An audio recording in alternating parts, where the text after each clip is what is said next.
최고위원회의 시작하겠습니다. 예상했던 대로 중앙선거관리위원회가 우리 당의 선거 소청을 기각했습니다.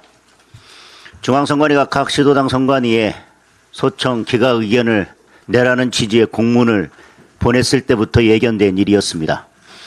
투표용지 부족의 전산 조작까지 드러났는데도, 이런 엄청난 일들이 밝혀지고 있는데도 당신들이 선거 결과에 영향을 미쳤다는 것을 입증 못했으니 우리는 그냥 소청 기각하고 말겠다는 뻔뻔함과 무책임함과 이런 것들이 결국 셀프 면죄부를 내놓게 만들었습니다. 선관위 스스로도 규정 위반은 인정을 했습니다. 투표용지 부족, 전산 조작은 규정 위반을 이야기할 필요도 없습니다. 결국 영향이 있었는지 없었는지 제대로 따져보자는 것이 선거 소청이었습니다. 그런데 그걸 따져보자고 계속해서 추가로 구두 변론을 요청했음에도 불구하고 구두 변론도 한 차례 외에는 허용하지 않았습니다. 도대체 선관위가 무슨 생각을 하고 있고 어떻게 심리하는지 보자고 구두 변론 중계를 허용해달라고 요청했지만 그것도 기각했습니다. 그러더니 결국 선거 소청을 기각했습니다. 오심은 인정했습니다. 그러면서도 VAR로 확인하자고 했더니 그건 죽어도 보지 않겠다는 것과 뭐가 다르겠습니까? 국민 누구도 납득할 수 없을 것입니다. 결국 특검 수사를 통해서 모든 진실을 밝혀내는 방법밖에 없을 것입니다. 그리고 선거 소송을 통해서 다시 제대로 다투는 방법밖에 없을 것입니다. 선거 소송을 통해서 다시 싸우겠습니다. 그리고 제대로 된 특검을 임명해서 모든 진실을 낱낱이 밝히겠습니다. 선관위 못지않게 우리의 민주주의를 위협하는 세력도 드러났습니다. 카이스트와 독일 막스 플랑크 연구소 국제공동연구팀이 10년치 네이버 댓글 1억 1200만여 건을 전부 분석했습니다. 전수 분석한 결과 외국 세력과 연계된 악성 계정이 약 2만 4천 개나 나왔습니다. 주로 정치인을 비난하고 사회 갈등을 부추기는 댓글을 달았습니다. 선거철에는 새로운 악성 계정 활동이 51%나 증가했다고 합니다. 외국 세력이 여론 조작으로 우리 선거에 개입하고 있다는 명백한 증거일 것입니다. 저는 이미 온라인 댓글 국적 표시제 도입을 제안한 바 있습니다. 민주당은 협중이라고 펄펄 뛰면서 반대했습니다. 중국을 특정한 것도 아닙니다. 누가 됐든 댓글에 국적을 표기하자는 겁니다. 그런데 국적을 표기하자고 했더니 어느 나라를 특정한 것도 없는데 왜 더불어민주당은 협중이라고 스스로 펄펄 뛰고 있습니까? 온라인 댓글 부대가 중국이라고 민주당이 아예 공인을 하는 것입니까? 결국 스스로 여론조작 외국 세력의 공범임을 자백하는 꼴입니다. 중국이든 어디든 그게 어떤 나라든 여론조작을 통해서 대한민국의 선거 개입을 시도한다면 반드시 막아야 되지 않겠습니까? 우리 당은 온라인 댓글 표시제 도입을 강력하게 추진하겠습니다. 중국인 간첩 사건도 계속 발각되고 있습니다. 인민해방군 출신 중국인들이 주한미군 전투기 관제 통신을 도청하고 미군 기지 앞에 가게를 차려놓고 군사기밀을 수집하다 적발됐습니다. 그런데 이들을 당장 간첩죄로 처벌하지도 못합니다. 간첩죄 형법 개정안이 올해 2월에 국회를 통과했기 때문입니다. 이미 지난 2024년 부산 해군기지 드론 촬영 사건, 정보사 군무원의 불례기원 명단 유출 사건 등 중국인에 의한 간첩 사건이 여러 차례 적발된 바 있습니다. 반도체를 비롯한 중국의 산업 스파이 활동도 여럿 발각이 됐습니다. 그래서 간첩죄를 개정하자고 그렇게 주장했지만 민주당은 온갖 이유로 간첩죄 법안 처리를 지연시켰습니다.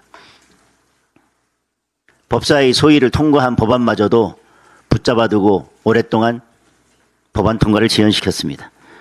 국정원 대공 수사권 박탈하고 국군 방첩사령부도 해체했습니다. 이제 대한민국은 간첩 수사를 못하는 나라가 아니라 간첩 수사를 안 하는 나라가 됐습니다. 대한민국을 간첩 천국으로 만들려 하고 있습니다. 쿠팡 개인정보 유출 사건도 범인은 중국인이었습니다. 그런데도 이재명 대통령은 어쩌라고요? 이게 답이었습니다. 더 이상 쉐쉐만 해서는 안 될 것입니다. 중국의 선거 개입, 간첩 활동이 확인되면 강력하게 항의하고 국제 공조를 통해 대응책을 마련해야 됩니다. 이재명 정권 중국 편인지 대한민국 국민 편인지 확실하게 밝히기 바랍니다. 이재명 대통령의 재지우기 전격전에 대해서 말씀드리겠습니다. 지난 6월 29일 이재명 대통령은 호남 반도체 클러스터 계획을 공식 발표했습니다. 그 다음날 김민석 총리는 마지막 국무회의에서 전당대회 출마를 위한 총리직 사퇴 의사를 밝혔습니다. 7월 6일 대통령은 호남 반도체 1차 점검회의를 주재했습니다. 바로 당일 김민석 총리는 광주에서 민주당 전당대회 출마를 선언했습니다. 8월 10일 대통령은 2차 점검회의에서 호남 반도체 전격전을 선언했습니다. 이날은 민주당 전당대 호남권 투표 시작 바로 하루 전이었습니다. 이처럼 국가의 핵심 산업정책이 김민석 후보의 전당대회 일정과 톱니바퀴처럼 맞물려서 돌아갑니다. 노골적인 김민석 밀어주기입니다. 국가의 핵심 전략자산인 반도체를 김민석 후보의 정치적 전략자산으로 하사한 것입니다. 김민석 후보는 그제 한 언론 인터뷰에서 조작된 기소는 취소하는 것이 원칙이고 재판을 통해 해결하라는 것은 폭력이고 야만이라고 했습니다. 이재명 대통령은 반도체라는 선물을 하사하고 김민석 후보는 공소취소라는 답례품을 조공하겠다는 것입니다. 불과 얼마 전 이재명 대통령과 민주당은 보안수사권 폐지와 공소기각을 막교환했습니다. 자신의 재판을 삭제하기 위한 도피로를 끊임없이 2중, 3중으로 깔고 있습니다. 이재명 정권의 국정기조는 대통령 재주기 정책전입니다. 이를 위해 기업의 팔목을 비트는 산업정책 졸속 추진, 국민안전을 방기하는 법치 파괴, 대통령이 전당대회에 직접 참전하는 당무 개입까지 서슴지 않고 있습니다. 이재명 대통령에게 경고합니다. 본인의 죄를 지우기 위해 또 다른 죄를 범하지 마십시오. 재판 취소를 위한 무리수는 결국 본인의 또 다른 재판으로 되돌아올 것입니다. 온 국민이 지켜보고 있습니다. 대통령의 사악한 탈출극은 절대로 성공할 수 없습니다. 이재명 대통령의 남탓 책임 회피 리더십에 대해서 말씀드리겠습니다. 이재명 대통령 특유의 어쩌라고요가 다시 튀어나왔습니다. 이재명 대통령은 졸속 발표하고 번복하기로 한 부동산 세제 개편안에 대해 한번 결정했으니까 그대로 간다는 게 일관성 있는 거냐라고 하면서 앞으로 가도 잘못, 뒤로 가도 잘못, 뭐 어쩌라는 거냐라고 항변했습니다. 말귀를 못 알아듣는 것인지 문해력의 문제인지 모르겠습니다. 국민들이 비판하는 지점은 부동산 세제 개편안을 고쳤다라는 것이 아니라 고작 며칠 만에 고치게 될 졸속 개편안을 성급하게 내놓았다는 것입니다.